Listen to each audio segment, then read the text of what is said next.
Douglas Allen Bickford, President and CEO of Say I Love You in the Mirror Productions. It is the 22nd of June 2022 at 7:10 a.m. here in Klamath Falls, Oregon, my beautiful hometown, gateway to Crater Lake National Park, which is one of the 7 wonders of the world, and broadcasting live out of my 105-year-old house here that I was blessed with in May of 21. So, the reason I'm on Facebook and YouTube is to teach you how to be positive to yourself and to others and everything in your life, okay? It's called self-esteem, self-worth, self-confidence, self-love. That's what you're missing, and that's why you can't be positive to yourself and others and everything around you, okay? It's how you feel about yourself inside, okay? Think of self-esteem as this, okay? We've all been in romantic relationships that, you know, when you first meet that person, that good feeling that you have towards that other person, both people have that same good feeling. You're bragging to all your family and friends, you're telling everybody about your soulmates, you're going to live forever together, you're going to die together, you're never going to separate, okay? That's how that good feeling is, okay? I've had it several times, okay? Well, what self-esteem is, self-worth, self-confidence, self-love, is that good feeling towards yourself, okay? Dr. Susanna McMahon, a psychiatrist, she has a degree in psychology, doctorate in psychology. She also has a master's in philosophy, has had thousands of clients. She's 73, lives in Madrid, Texas with her husband, okay? Her clients would pay her big bucks as a psychiatrist to fix their unhealthy minds. That's what psychiatrists do.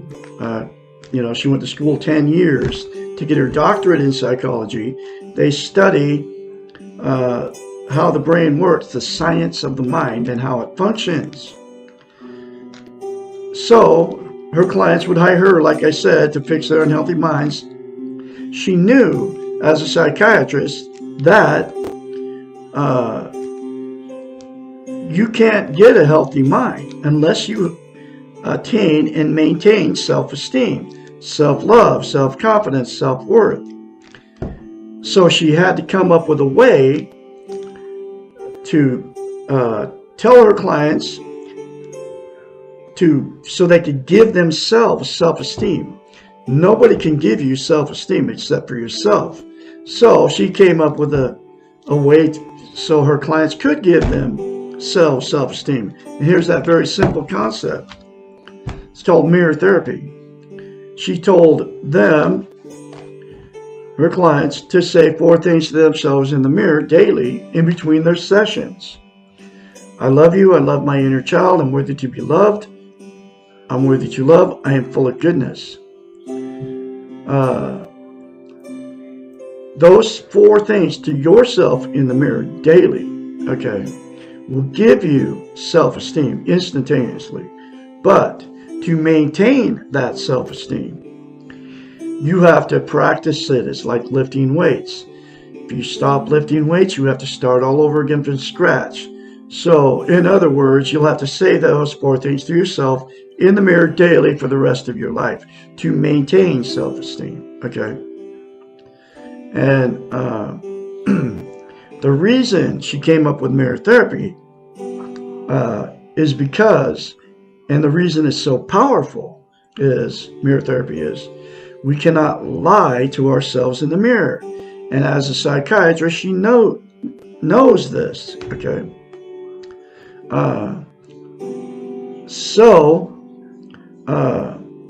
You can very easily criticize yourself in front of the mirror when you're in front of the mirror, shaving as a man or putting your makeup on as a woman. We're all in front of the mirror daily, okay?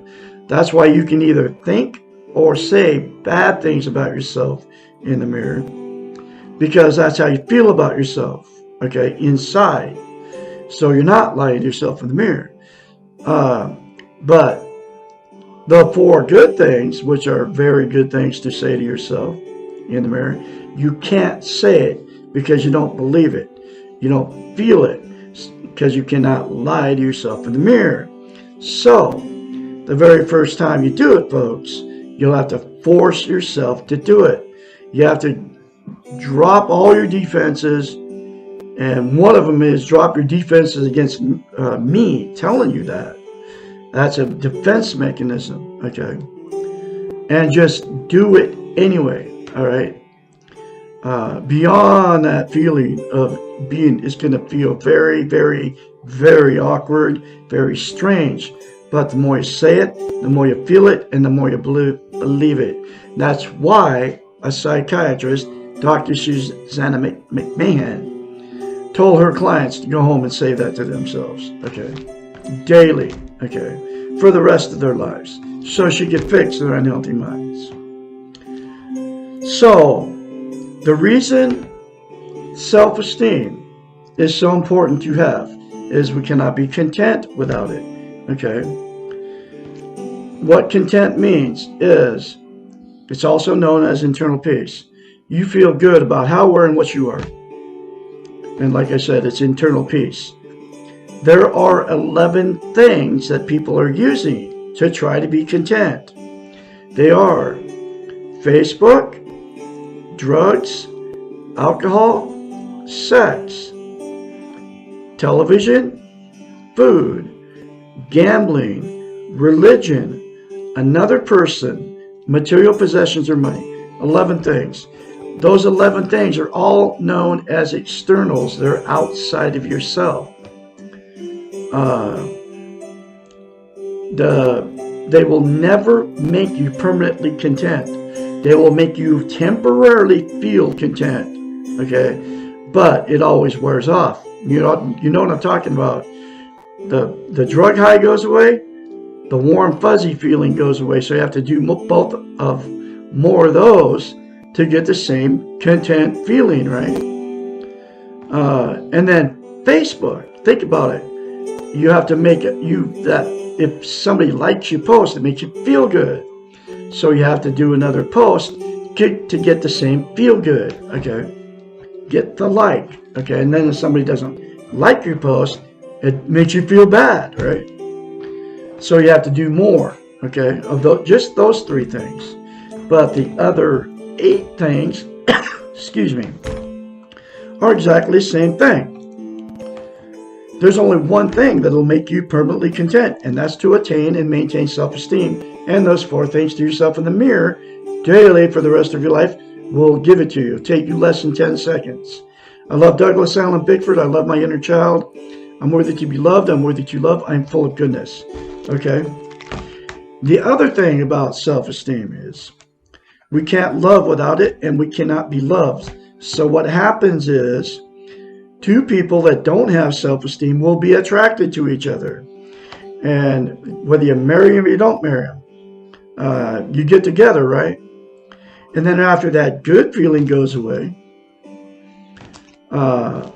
without self-esteem, then the relationship becomes toxic. The fighting, the arguing, the cheating on each other, going to your best friends, telling how terrible they are to you, the drug and alcohol use, going to bars and picking up strange people to have sex with, or flirting with other people right in front of your spouse. It's not a good relationship, so it turned toxic because 2 people got in without self-esteem. There's only one way to get in a healthy relationship, and that's to love yourself, have a self-esteem before you get in a relationship, okay? So, because of the toxic relationship, the 2 people will split up or divorce, right? And then the same 2 people will go jump right back into another relationship, and the exact same thing will happen because you got in another one without self-esteem. That's why I've been married and divorced 4 times, okay? It's why you've been married more than once or had many failed relationships, because you got in them without self-esteem. Okay? Next thing that'll happen is two people that get involved without self-esteem, whether you marry them or you don't. Even though the relationship is toxic, you'll stay in it forever. Okay? And that's because you're being codependent on each other for whatever reason. You don't want to be a failure. You don't want to have the ridicule from all your family and friends, church members. You couldn't make it.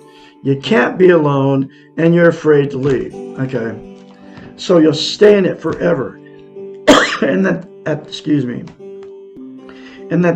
that point, it becomes a dysfunctional family. And dysfunctional families produce more dysfunctional families. And all the emotional, physical, and sexual abuse of the original dysfunctional family all gets swept under the rug, which means nobody talks about it. Grandma and grandpa, mom and dad, great grandma and grandpa, that's just the way they are. They just did all that stuff. They couldn't help it, you know. And then all the children and the grandchildren just sweep everything under the rug, and then all that just gets down the line. The cycle continues, okay? And the very last thing that'll happen to people that got involved with no self-esteem, the two people that have been in many toxic relationships or marriages will say screw it, and they'll exit out of the romantic scene because they can't find anybody to love them, and they can't find anybody to love. And it's because they didn't have self-esteem. Okay? So then they just like exit out of life, and then they'll use the 11 things to try to make themselves feel good, because you cannot be content without self-esteem. So the good news is you can all fix all those relationships or the people all alone by attaining and maintaining self-esteem, and the 4 things to yourself in the mirror will give it to you if you do it and you keep doing it. Okay? And then get this book, The Portable Therapist. All parties involved go through the book together. If you're in a toxic relationship, it'll heal your toxic relationship. And if you're all alone, you won't have to be miserable anymore using the 11 things to try to make yourself feel good, okay? Because you'll have internal peace, okay, by attaining and maintaining self-esteem. So, I am going through her book, one lesson at a time. And here's that next lesson. How do I get over my past? Lesson 37. Letting go of our past may seem impossible. How can we let go of something that's so much a part of us? And why let go of the past? Aren't we what we are because of our past lives? The answer to this last question is the reason we need to let go of the past. Yes, to a great extent. We are what we are because of what happened to us in the past. But we are more than that. We can only be who we are right now in the present. Clinging to the past in order to affirm or excuse ourselves in the present is as dangerous as living in future illusions. Neither one is the reality of ourselves. Neither one is in our control. Letting go of our past does not mean forgetting our past. Memories are part of us, but they are not the reality of who we are right now. And now we can choose. The past we could not. In other words, we cannot be held responsible for things that we could not control. And we cannot control our past. It is done. We cannot go back and do it again. This is why it is important to let go and move on. Nothing seems to keep us more stuck than hauling the past around with us. It may help to think of our past as a huge garbage bag full of good and bad things. Carrying around the bag only weighs us down and impedes our present movement. We cannot function to our best capacities when carrying around a heavy bag. Put the bag down, open it, and carefully go through the contents. Try to separate what is good and what was valued from what was bad and what you hate.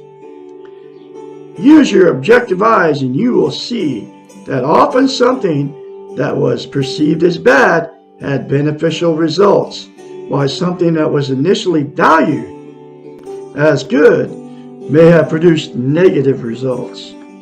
I know how this worked too, because I've dealt with my past and I kept the good and I let the bad go. It's a process, you have to do it daily, okay? Honor all of your past. All of it got you here.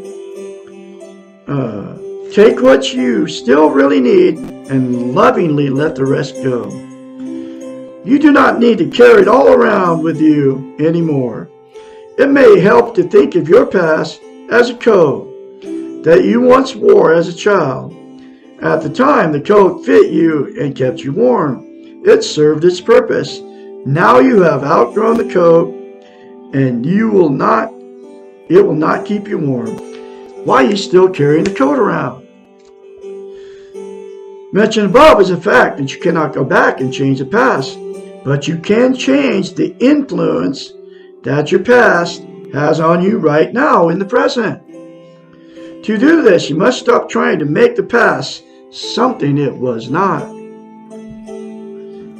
If you were abused or rejected or unloved in the past, you can stop being abused, rejected, and unloved now.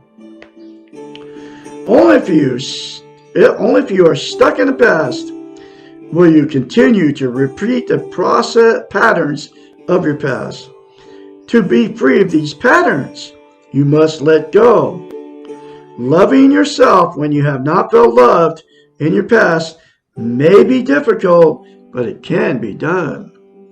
If you choose to let your past write the script for your present life, then you must take responsibility for that choice. It is your life, and you are more than what you have been before.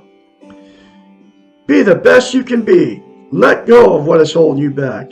Be free.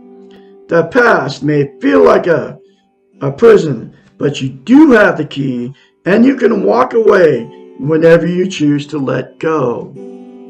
Perhaps the most effective way to let go of the past is to become aware of the inner child and learn to parent this child. These concepts will be discussed in the following 2 questions and answers. And that's the next lesson. This book is in question form. And that will be, who is this inner child? Lesson 38. I can be your mentor when you start going through this change. Say those 4 things to yourself in the mirror daily, and you will start going through a change. I guarantee it. 458-232-5238. I'll be talking to you all tomorrow. You have a great Wednesday out there.